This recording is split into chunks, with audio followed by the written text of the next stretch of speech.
Thank you very much for attending today's webinar. We're going to be talking around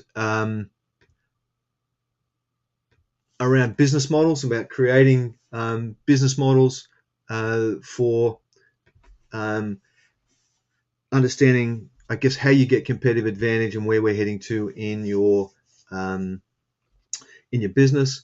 For those of you who arrived late, I've muted all the microphones just to sort out any background noise that may creep into the presentation, and that improves the quality for everybody.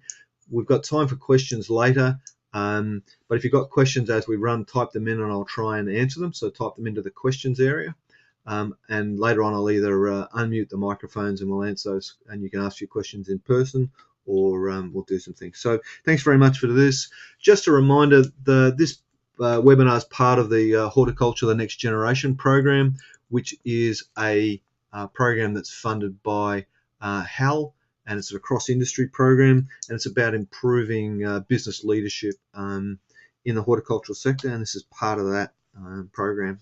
But our audience is not necessarily restricted to horticultural businesses, and we've got business representatives for a number of businesses across the spectrum of businesses.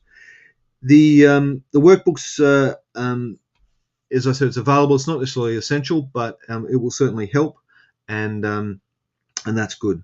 For those of you who don't know me, my name is Russell Cummings. I've been a business consultant and coach for the last 28 years. I work primarily with private and family-owned businesses, and I do that with helping them with strategy, planning, coaching support, and the development of business leaders within businesses, and this program, I guess, is part of that.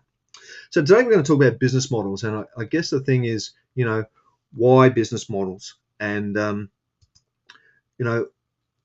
for me, as a coach, I guess I spend a lot of time with my clients, I guess, tinkering with and re-engineering our business models. And the tool we're going to explore today is quite a simple tool that I use to help us map that, and I guess for starting the process of understanding your business model. Now, what is a business model? So my definition is it's a plan for how your business will deliver value to your customers. And there's a space for you to sort of take some notes in this on page 1 of the workbook. So you might want to fill that definition in. While you're doing that, a business model is something I reckon it can be used as a mechanism for differentiating your business in the marketplace. So it's a way for us to have a look at our business and say, where can we improve it and what can we do differently? You can also use the business model to map your department, or if you're part of a not-for-profit or even a government organization, you can use this business modeling to do the concept to get your head around how you might change things and do things. The context is just different, I guess, when you're looking at it from those perspectives. Let's talk a little bit about some examples of business models, and it's probably easier to give you some examples, and you might take some notes on page 2 of the workbook here if you want to. There's a couple. So Google. So Google's a fairly obvious one if you think about it. It's one of the world's largest companies, and essentially it gives everything away. So Google's model was what they call free products. So it's given products away for free. It gets its revenue from either advertising or premium services where you pay a bit extra to get some additional services. But Google's basic model is around free. So it's very interesting. So they've changed the elements of your traditional business model to do with the revenue and the channel that they use for delivery, because their business is 100% web-based. Another example is Southwest Airlines. Now, Southwest Airlines is a very successful business. It's the only airline, I believe, in the world to have been profitable for every quarter in the last 30 years, and airlines in the world have been through some very difficult times. Their business model is about low cost. They saw themselves competing against the bus lines, and so what they did was think about the elements that were going to really drive their costs down. And as a result, the entire crew from the captain on down is involved in our aircraft turnaround, in cleaning the aircraft and preparing it and prepping it for the next flight. There's no baggage transfers. They only use secondary airports because the costs are less, infrastructure costs are less, all that sort of stuff. And they do things like you prepay for your meals before you come on the flight, and they give them to you in a little box as you step onto the plane. So they've tried to reduce labour and minimise all those costs along the way.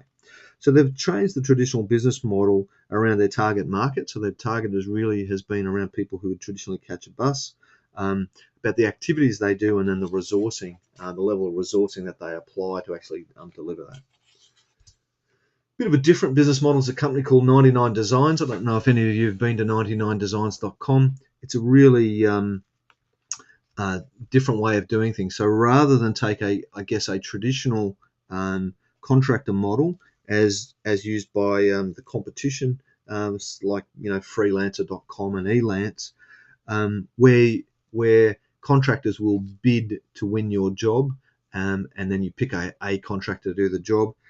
99 Designs, you actually agree to pay a fee, and then they create a competition for your project. And so, if it's, let's say, it's designing a logo for your business, 30 or 40 people will compete for. They'll actually do the job of designing your logo and doing the work for you, and you pick the winner of the competition. It's really quite interesting. The last logo I helped a client design, we had over 42 designs come up that we selected the winner from. It was a great process. And they've really changed the business model regarding partnerships and their value proposition. The last one I'll throw up today is really a quick one. BMW are bringing out some electric cars at the moment. I was reading an article on them the other day. And what they're coming up is with a hybrid electric car that's got good urban range and functionality.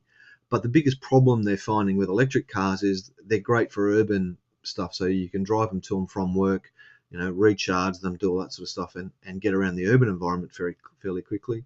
As soon as you want them to move out and do some regional travel, they come a cropper because they just don't have the range. So what BMW are trialing in Europe is you buy your electric car, but it comes bundled with a number of days of free use of a 1 Series car for your longer trips. So what they're trying to do is change the model, the value proposition, and the resourcing model away from that traditional car sales model. All right. Now, a gentleman called Osterwalder has developed a simple business model canvas. And this is the tool that I found really useful for helping us design our business model and understand our business models. He's got quite a good book, which is called Business Model Generation. And it's written by Alexander Osterwalder. And it's quite good, and it's got a series of good business models in it to look at and understand these canvases. But I've got to be honest, it didn't drop for me until I really started to use the business model canvas and draw some models of my own. So my advice is maybe have a look at the book, but more importantly, let's have a look at the canvas and how we use it. Now, I'm going to explain the canvas in a bit of detail in a minute, but let's talk about the key steps involved in actually developing a simple summary of your business model. The first step is to map the 9 key elements for your business. And we'll go through those elements in just a second, but there's 9 key elements that cover a whole range of things, and you map those out and write notes on them and define what each of those elements are for your business. Once you've done that for where your business is now, you can then come back and look for the gaps in the model or the areas where you can improve your performance and lift your performance. And then thirdly, you can start to say, well, are there any areas that we can really change our focus focus on that will improve our competitive advantage in our target markets? So what are some of the areas we can change that are going to give us a real advantage over the competition? Because if you map your competitors' business models, you might find theirs is very similar to yours, and you might be able to find there's an area that you can work on that will give you a better competitive advantage. So let's talk about a business model. So Osterwalder's put together a business model canvas, and it's on page 3 of the workbook. And here's the simple canvas here. This is the blank one in your workbook, and I'm going to get you to fill it in as we go. Now, it's divided into 9 key areas. We'll come back to in a minute. We're going to go through each area in just a second. But the quick overview really is that you use it like this. So if you start off with customer segments, right? So we start off with our customers, define who our customers are. We can then talk about the relationships that we have with them, the value proposition, which is the products and services we offer, and then the sales channels. How do we either communicate with or deliver that value proposition to those customer segments. If we look at all those elements, they are really around creating a revenue model. And so we can look at the revenue streams that are derived from our customer segments and delivering our value proposition to them. The second part of the business model looks at, which is the red arrow, looks at that area where we start at the value proposition, and it says what are the key activities we need to generate that value proposition, what are the key partners we need to have in terms of partners and suppliers that we need to have, what are the resources we need to work on and we need to have in order to deliver our value proposition, and from that we can derive our cost structure. And of course, once you've got some idea of revenue and costs, you can get an understanding of profitability of your business model. So it's a simple process. So I guess when I look at it, if you've got a blank one, so we'll talk through each of the elements in detail. Now, as I go through them, I'd like you to make a couple of points on your business or your organization in each area, just so that you start to define them. So the dot points you make are things that define either the customer segments or the value proposition and those sorts of things. Now, developing a business model is a couple of ways you can do it. You can use this template that we've got here, and which will be downloadable from the website. You can simply write notes on it and that sort of stuff. I often print it at, say, an A3 size and use small post-it notes because they allow you to move things around, and you can buy a coloured pack and you can have different ones. Or there's quite a good app, and that's in the resource section as well, called the Business Model Toolbox. It's probably the most expensive iPhone app or iPad app I've bought. It's about $30 or $40 to buy, but it's very good. It uses virtual post-it notes, and it actually has got quite a neat little profit model calculator in the back that allows you to build a little simple P&L calculation based on your business model. So it does the financial stuff fairly well. Now, what does a completed one look like? Here's an example of one that, oh no, it's not. I've managed to pull up the wrong PowerPoint, so my apologies there. If you look at page 4 of the workbook, you'll see there's a completed business model there. That's been done with the business model app, and shows us the different areas. The different colours denote different things. In this example, the green ones were all things that we went back. So the yellow and the purple ones were all things that we went through and did originally, in the current now state. And then the next one we went through and said, righto, what are the things we need to change and add in, and what can we do differently? And that's where we added in a whole heap of those green post-it notes. All right, so let's talk about the different elements. So go back to page 3 of the model and start to make some notes in each of those. Just add a couple of points. Remember to focus on what you do now, and then you can, not what you might want to do. What does your currently business do now? We'll go there. A question from Francis about the app. Francis, I don't believe the app does work on Android. There may be another app that does. I haven't found an app. I don't have Android, so I haven't actually even looked. I've got to apologise. But the one I know of is an iOS one. All right, customer segments. So really, customer segment area is just defining the different groups or segments of customers that our business serves. So for many of you, particularly if you're selling through agents or wholesalers or direct to supermarkets or that sort of thing, you may have at least 2 segments that you want to think about. They're a consumer and a customer.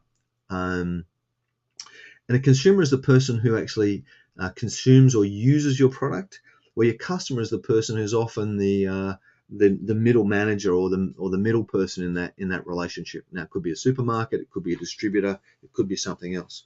But just quickly make a couple of points and just define who are 2 or 3 of the key groups that you might need to serve in your business.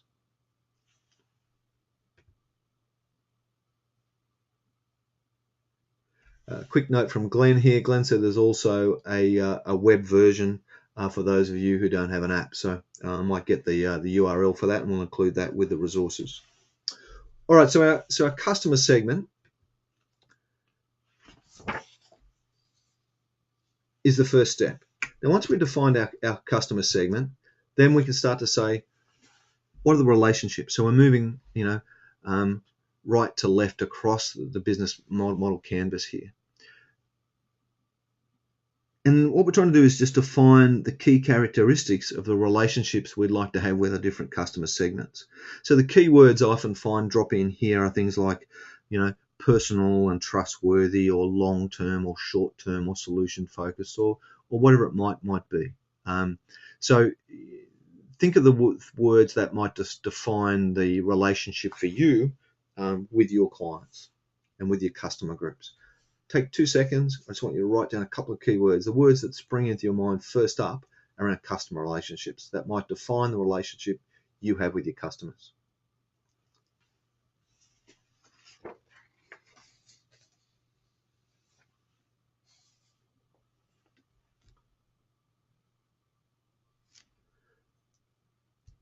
We then move on to value proposition. So the value proposition is then the bundles of products or services that add value to our customers. So this is really what our business delivers. So what's the value proposition?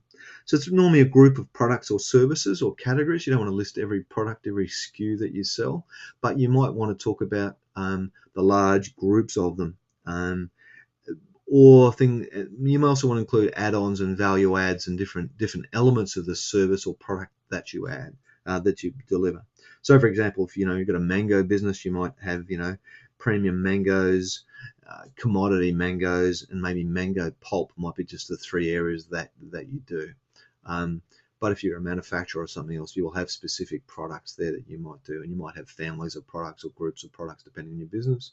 If you're a service business, you'll also have maybe groups of services that you can put it under. So again, just take a couple of minutes or a couple of seconds even, and just write down, what are the big elements of your value proposition.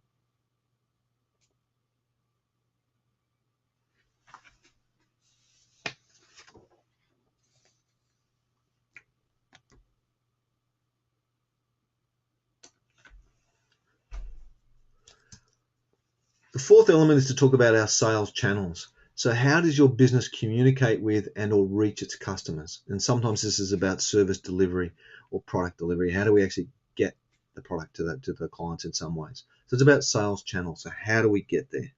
So typically the things I see drop in here are, we communicate via websites, advertising, we've got sales teams, social media, direct, all that sort of stuff, online stores, all that sort of stuff drop in here.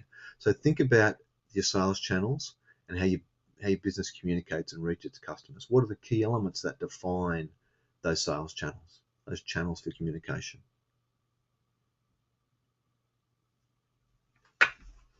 Two or three dot points is all you need to make.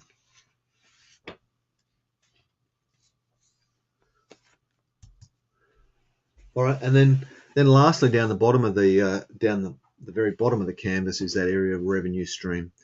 And what are the key areas of revenue for business? In many businesses, there might only be one or two or three revenue streams that we really need to focus on. Part of that revenue stream you also might think about how it is that you generate your revenue. So it might be, is it direct sales? Is there if you've got a service business, it might be on a fee-for-service basis. It could be at a commission rate basis. It could be on a whole range of things. You may sell your products and services in different ways to other people. So you might want to make some notes around revenue streams and what you do. Now remember, you're doing this around what you currently do.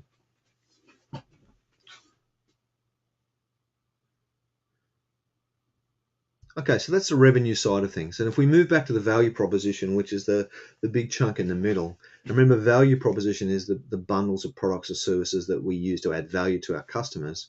We're now going to think about then, I guess, those the costs that are associated with this. So the first thing is, what are the key activities that are most critical to delivering the value proposition to our customers? Now, we don't want to list all the activities in your business. Remember, the key words here are critical and deliver the value proposition. So what are absolutely the critical activities that our business must do to deliver the value proposition to our customers? shouldn't include things like administration and support processes like HR and those sorts of things. Probably should be more focused on the actual delivery processes and the key activities you might need to do. It might include sales and marketing, manufacturing, logistics. In a horticultural business, grow, harvest, pack, market, distribute. Those sort of words sort of spring to mind there that you might want to think about. So think about the key activities. Again, we want critical activities we must do to deliver our value proposition. Okay. Plug a couple of those in.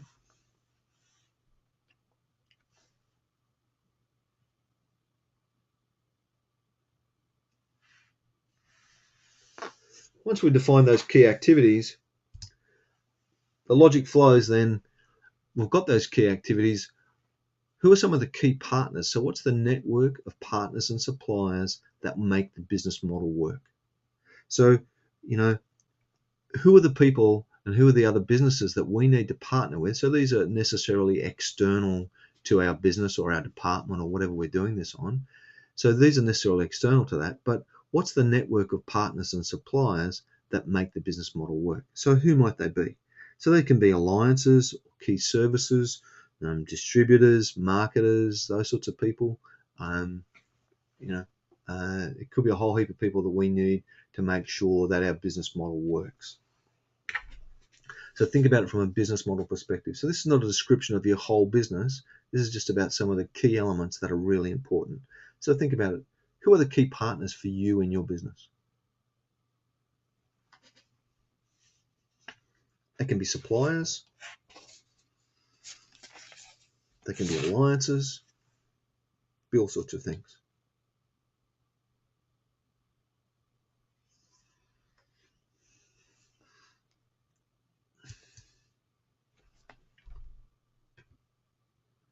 Oh, what have I done here? So invariably then, we need to think about the key resources that we're going to use. So in business, it's important that we understand the most important assets to make our business model work. So we're going to deliver the value proposition. They're the activities we're going to have. We're going to have these partners. What are the resources that we need to make in order to have them work? And usually they revolve around people, equipment, infrastructure, capital, IT, some of those sorts of things, systems and processes. What are the key resources that we need to have, and what are the most important ones of those that we need to have in order to deliver our business model? Again, just take a couple of seconds to write down some notes there. Obviously, we're pushing through this fairly swiftly, and you will need to think about coming back probably and filling in some of these, spending some more time on this stuff. But at the moment, just take some time to think it through. Often the stuff you first come up with is some of the best stuff anyhow.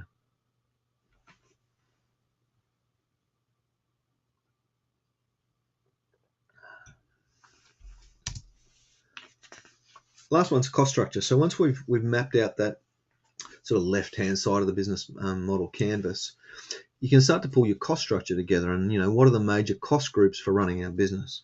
Now, again, you want to group them up into the major cost groups because you don't have much space and we want to be able to summarize them. But, typical ones are labor, direct costs, overheads, finance costs, operational costs. They're the typical ones that drop in there.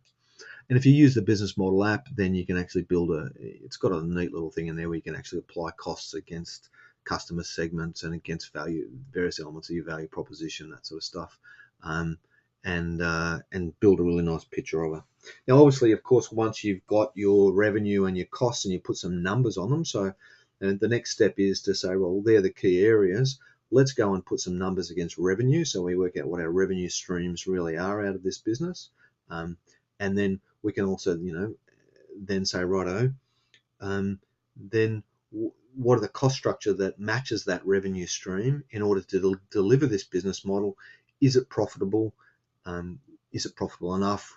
And you can start to making some calls on some of those sorts of things. So it's quite a useful tool to do to map out your business model and work through those elements of, who's our target market? What is the value proposition that we deliver? And therefore, what are the revenue streams that drive out of delivering that value proposition to your customer segment via those sales channels. What are the revenue streams that drop out of that?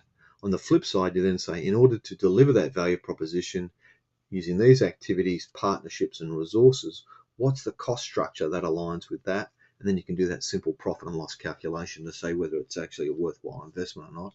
And what do we need to change in order to make it work? Now, once you've mapped, I guess, the existing state or the status quo, then a couple of questions arise for me. So where are the gaps? Where could we do better? And so I'd encourage you to go back over and look at your business model and say, what could we do differently here? And mark it with a different color or do some other way so you know it's new, something you've got to work on and something you might have to do. Things that spring to mind for me really around this stuff are, new customers. Are there any new customer segments we can service, or where can we go? Can we change the quality of relationships? Can we step up the quality of our relationships and build better relationships? Are there any new products or services, or can we package together products and services to give us something different? And we're talking about competitive advantage here. So we're starting to say, can we use this business model and the changes in it to give us a competitive advantage in the marketplace? We're talking about differentiating ourselves in the business here. So that might be about taking on a different target market. It might actually be dropping some segments out of your market. Delivering new products and services, packaging up things differently. Maybe it's about using different sales channels in order to get in touch with a client or to communicate with them. Revenue. Are there different ways we could charge for our services? Can we move from a do and charge rate to a fixed fee? Can we move from to a far more regular pricing system in terms of market instead of market pricing? Maybe a retail back pricing model as opposed to a market-based pricing model. Can we revise our activities? What are the core activities and what can we do differently? Partners. Are there partners or alliances or suppliers that can give us a competitive advantage? Can we change suppliers? Can we do something that's going to give us a step on the competition? Resources. Can we use more or less resources in order to do things, or a different quality of resources? And then lastly, how does that then reflect on our cost structure? Can we outsource? Can we insource? Can we use labor, equipment, hire? Can we do all these things to give us a different cost structure that might give us a competitive advantage? We can drive our costs down. Maybe we can reduce the price and give us a competitive advantage, or even better, maybe we can just drive our costs down and have a bigger profit margin, which actually means we need to do less work and we can invest more time and energy and money back into growing our business rather than chasing small margins. So take a minute or two and just think about it. So what are the key elements that you might change in your business model? Is there anything glaring? Just take a minute or two, look back over the business model you've got in front of you there, and just look at it very quickly and say, where are the gaps? What can we do better here? If you've only got one sales channel, what other sales channels are there? How are we going to get to market with people? If we're currently delivering product via a particular channel, can we have our own online store and deliver? Can we use different models? So can we use for example, an online model like we're doing here today as a webinar model as a different way of delivering services to people? And so these are all questions I want you to ask yourself. Just take a minute or two.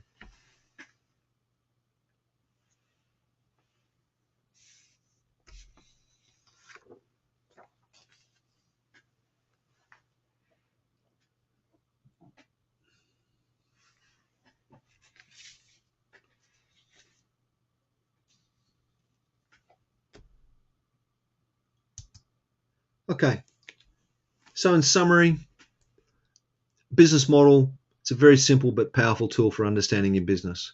If you take the time to map out the current state of your business, you can then use it to brainstorm what you can do differently. I found it's a great tool to use as it gives us, I guess, a clear model for how we're working, what we can do, and allows us to make some changes, particularly if you start to add some of the dollars into the bottom of it and start to tweak with some of that. You can start to see the impact that changes in your business model can have on your profitability, and it's quite a useful tool. make sure that your strategies are clearly reflected. So if you've got a strategic plan and you've got some strategies for how you're going to grow and develop your business, make sure that they're actually reflected in your business model, because quite often I clients whose business model initially doesn't reflect the strategy they have in place, and we need to think about how we're going to change our business model to do things differently. Now, there's a wealth of information on business models on the internet. We've given you a few resources. There's a couple of simple videos from Osterwalder, but there's a lot more resources out there. So please get out there and have a look at it. I found it's a very powerful tool. We're also happy to give you a hand if you want a hand to map out your business model and spend a bit of time understanding strategy and where you go. So that's business models. Just before we go to questions, I'll just tell you about our next two webinars. So on Monday, the 2nd of December at 8:30 Sydney time, we've got Greg Gunther. Greg's a well-respected business consultant. He's going to talk about from strategy to execution. So it's about mapping out a strategic future for your business. He's going to talk about frameworks to convert strategy into great results, how to bring more accountability in your team, and how to actually execute your strategic plan. A great session. I recommend it. Again, it's free, and you're welcome to pass all this information on to friends and relatives and colleagues who may want to be involved. The other webinar next week, we've got two on next week, is on Wednesday morning at 10 o'clock Sydney time, is Mike Boyle from Banjar Group, and Mike is going to be delivering some insights into the salesperson look like going forward to 2020, and that's based on some research they've done and pulled together into a white paper called Sales Shift 2020, and it's about understanding whether you're ready or not, and ready to go. All right, that's enough from me. Any questions? Happy to. If you've got a question and you've got a microphone, I'm happy to open up the microphone for you, and you can talk. If not, just type your question into the question area, and I'm happy to answer your questions around business models. Question from Kate says, how often would you suggest we address our business model? Kate, I guess it's one of those things that you need to look at, and when you've got a clear understanding of your business model, I'd be looking at it on a regular basis just to see if anything's changed in the environment. So when there's a major change in the environment, then you can then you probably should be looking at your business model again, just to work out what it is that you need to do, what's changed, and how you might adjust to that change. So it'll be a situational basis, but I don't think it would hurt to pull it all out. So yeah, in a horticultural business, Kate, I would think the end of season is a bit of a review, and then prior to the next sales season, and have another look at it again just to see if anything's changed. Yeah, comment there from Stan about the Osterwalder's book. It is a great book. It's got lots of different business models in it to show you some great examples. There's a heap of that stuff also on the internet. There's also a lot of stuff in SlideShare. So if you subscribe to SlideShare, there's lots of stuff in there that you can go and have a look at.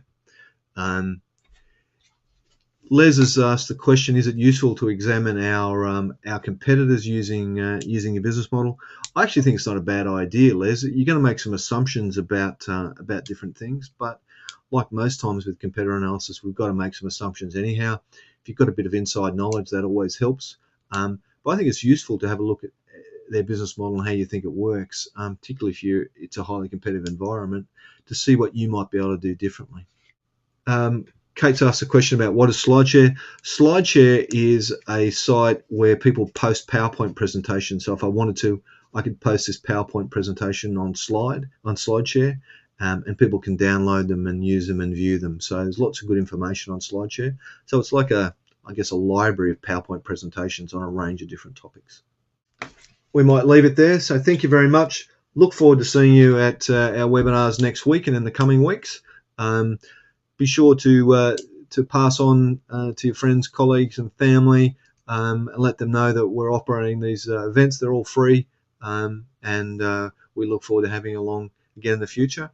I wish you a great weekend, and weekend's coming up. Great week coming up. Don't forget to log in next week, and we'll talk to you then. All right, we'll leave it there. Thanks, guys.